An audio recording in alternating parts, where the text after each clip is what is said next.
Ang daming tax na kinakaltas sa inyo. Pag may trabaho kayo, may income tax. Bago nyo makuha yung sweldo nyo, kinaltasan na ng gobyerno.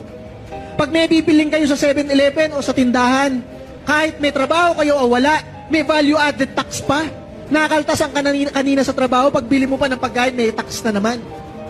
Pag wala kang bibilhin, may ibebenta ka. Bebenta mo yung lupa nyo, wala na kasi kayong magawa, pera sa buhay, may capital gains tax pa. Pag hindi mo ibebenta, may amilyar pa, real estate tax. Ibenta mo o hindi, mataksan ka.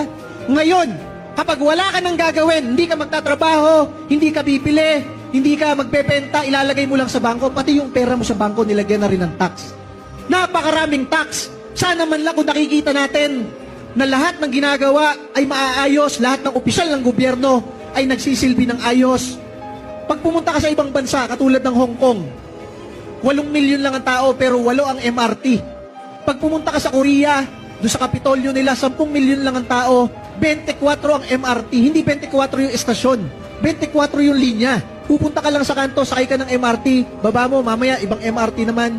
Walang problema ang taong bayan dahil lahat ng kanilang pera, nakikita nila ginagawa. 8 milyon na tao, sa Korea 50 milyon na tao, dito 100 milyon na tao. Nagbabayad lahat ng buwis, napakaraming buwis. Bakit pa tayo nagbabayad ng buwis kung 1/3 rin naman ng lahat ng binabayad natin, ibinubulsa mismo ng mga kurakot na politiko? Kaya masabi ko sa inyo, kaya hindi umuunlad tong bansang ito kahit napakaraming nagbabayad ng buwis. Kasi naging sindikato na ang marami sa gobyerno.